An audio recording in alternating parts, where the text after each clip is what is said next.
Halo semuanya, perkenalkan nama aku Muhammad Faiz Bobo. Jadi pada video kali ini saya akan membahas terkait dengan konsep dan juga penerapan water passing. Jadi langsung aja kita masuk ke videonya. Baik, langsung saja kita mulai. Jadi konsep dan penerapan water passing. Jadi pada video ini saya akan membahas terkait 4 hal, yaitu konsep dasar, peralatan, prosedur pengukuran, dan juga contoh dari perhitungan water passing. Yang pertama adalah konsep dasar dari water passing. Sebelum kita masuk ke materinya, kita perlu mengetahui dulu kira-kira istilah-istilah dalam water passing itu apa aja sih. Nah, jadi water passing itu adalah metode pengukuran yang menentukan beda tinggi antara titik-titik yang berdekatan menggunakan alat water pass. Jadi simpelnya water passing itu adalah suatu kegiatan yang bertujuan untuk mengukur beda elevasi pada setiap titik-titik yang telah ditentukan, seperti itu. Atau bisa disebut metode sifat datar. Apa sih tujuan dari water passing? Ya, seperti pada pengertian ya. Jadi fungsi dari water passing itu sebenarnya utamanya adalah untuk menentukan perbedaan elevasi antara titik A dan titik B. Lalu kedua adalah membuat profil manjang dan melintang tanah. Lalu menjamin kesejajaran atau leveling bangunan, jalan ataupun drainase. Lalu ada menentukan tinggi suatu titik berdasarkan sistem referensi. Nah, prinsip kerja utama water passing itu sebenarnya adalah menciptakan garis titik horizontal yang sejajar dengan bidang datar bumi. Ya, dengan garis titik ini, semua titik yang dilalui oleh garis tersebut akan memiliki ketinggian atau elevasi yang sama. Lalu selanjutnya adalah peralatan water passing. Nah, ini adalah merupakan ilustrasi ya dari kegiatan water passing. Jadi ada tripod, water pass nih, dan juga ada rambu atau bakur. Yang pertama adalah water pass. Nah, ini merupakan alat utama ya. Water pass atau penyimpan datar merupakan suatu alat ukur tanah yang digunakan untuk mengukur beda tinggi antara titik-titik yang ada di tanah. Nah, beda tinggi tersebut ditentukan dengan garis-garis visir atau sumbu teropong horizontal yang ditunjukkan ke rambu-rambu yang vertikal. Nah, jadi di dalam water pass ini ada 3 garis, jadi ada benang atas, benang tengah, dan benang bawah. Lalu saja adalah tripod atau statif. Nah, tripod atau statif ini merupakan sebuah alat penyangga ya yang berkaki 3, dan yang fungsi utamanya adalah untuk meratakan alat, sehingga ketika kita melakukan pengukuran, alat tersebut dapat berdiri dengan stabil dan tegak selama proses pengukuran. Seperti itu. Lalu selanjutnya adalah rambu atau bakur. Nah, ini merupakan alat yang merupakan tiang atau mistar besi yang panjang, seperti ya, yang diberi skala badan angka seperti ini, ada 09, 010. Nah, ini merupakan salah satu alat yang ditembak ya, atau merupakan target bidikan dari alat yang bertujuan untuk menentukan beda tinggi. Nanti kita bahas perhitungannya di akhir video. Lalu selanjutnya adalah unting-unting.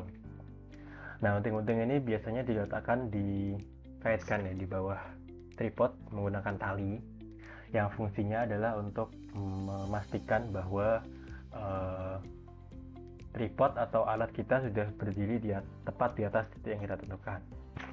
Lalu selanjutnya adalah meteran. Nah, ini berfungsi untuk mengukur suatu panjang ya, entah itu tinggi alat maupun jarak antara titik-titik secara manual. Lalu selanjutnya adalah alat tulis dan juga lembar pengukuran. Nah, ini berfungsi untuk mencatat ya hasil dari perhitungan kita, sehingga hasil-hasil perhitungan dapat direkap ya, dan kemudian diolah nanti. Selanjutnya ada kompas ya. Kompas ini merupakan alat yang menentukan arah mata angin. Ya, intinya adalah dia mengkalibrasi alat pada titik 0 sehingga kita dapat mengacu pada itu ya. Lalu selanjutnya adalah prosedur pengukuran. Yang pertama adalah benchmarking. Benchmarking merupakan penentuan titik referensi ya. Jadi seperti ini, dia titik referensi. Titik referensi merupakan referensi tetap yang dilakukan untuk mengukur elevasi di suatu lokasi. Jadi tiap lokasi biasanya ada titik benchmarknya sendiri. Nah, titik ini membantu untuk memastikan bahwa semua pengukuran berbasis pada titik yang akurat. Nah, penentuan benchmarking ini juga nggak boleh sembarangan ya, karena tadi titik ini merupakan suatu acuan dari titik selanjutnya. Nah, langkah-langkahnya adalah yaitu dengan menentukan lokasi yang stabil dan tidak mudah berubah. Jadi titik ini harus berada di lokasi yang tidak berubah-ubah ya. Nah, selanjutnya adalah lakukan pengukuran awal dengan alat super presisi seperti GPS geodetik atau total station. Lalu pasang penanda fisik ya, seperti ini ya, penanda fisik. Dia bisa berupa paku, beton kecil maupun plat logam seperti ini ya. Lalu catat data koordinat, jadi ini harus ada koordinatnya pada titik ini. Dan lalu jaga dan rawat benchmark supaya tidak hilang atau rusak. Lalu selanjutnya adalah cara mendirikan alat ya. Tentunya kita pertama-tama harus menentukan dulu titik yang akan kita gunakan sebagai titik pengukuran. Lalu kita berdirikan tripod atau statif yang biasanya dibarengi dengan pemasangan unting-unting di bawahnya sehingga dapat melakukan centering alat ya. Lalu selanjutnya adalah pemasangan alat. Nah, alat dipasang menggunakan baut yang ada di bawah tripod sehingga agak menghindari resiko untuk jatuh. Lalu adalah centering. Centering itu menengahkan alat ya. Intinya adalah memastikan bahwa alat berdiri di atas titik yang kita tentukan. Lalu leveling. Nah, leveling menggunakan NIVO atau semacam alat yang berupa cairan ya, yang berada di water pass ya. Sehingga alat dapat berdiri dengan tegak sesuai dengan garis yang telah ditentukan. Lalu adalah pengecekan air. Selanjutnya adalah backside. Backside merupakan titik pengamatan yang dilakukan ke arah titik yang sudah diketahui. Jadi kita menembak ke arah titik yang telah kita ketahui.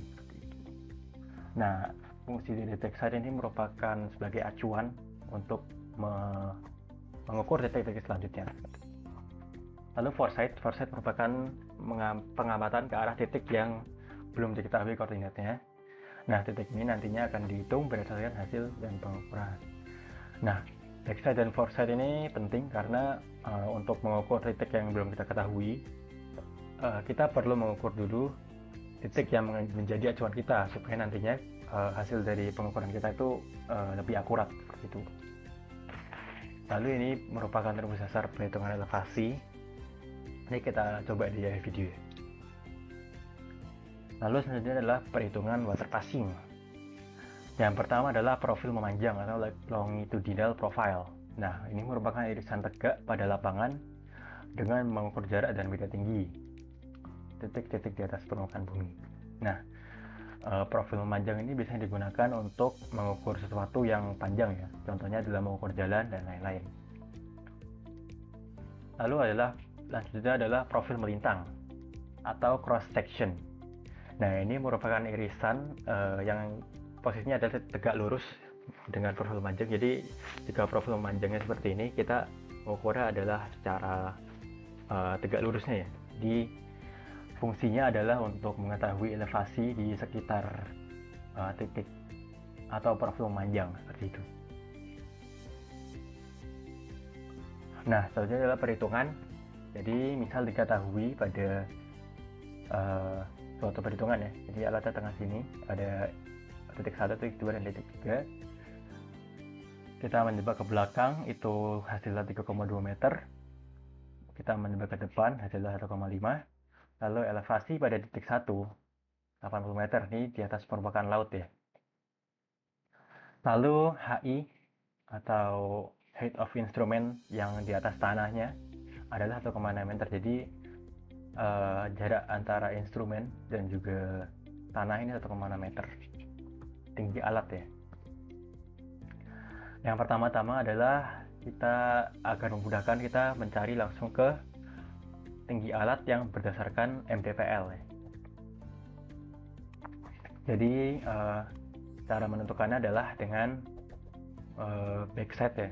Backside ditambahkan dengan E1 atau tinggi titik E di atas permukaan laut sehingga didapatkan 3,2 ditambah 80 jadi 83,2 meter. Setelah kita mendapatkan tinggi alat yang berdasarkan MDPL, kita langsung bisa menghitung elevasi di titik 3 maupun titik 2. Nah, untuk menghitung di titik 2, kita tinggal mengurangi karena kan titik 2 kan dari permukaan laut ke arah ini ya, jadi bawahnya alat ini ya. Jadi kita hanya perlu mengurangi tinggi alat yang dari MDPL dari atas permukaan laut dengan tinggi alat yang dari tanah. Jadi didapatkanlah hasil berupa 81,6 meter. Lalu selanjutnya adalah titik 3, elevasi titik 3 atau E3. Nah, jadi untuk menghitung E3 kita hanya tinggal memasukkan HI yang berdasarkan MDPL atau di atas permukaan laut.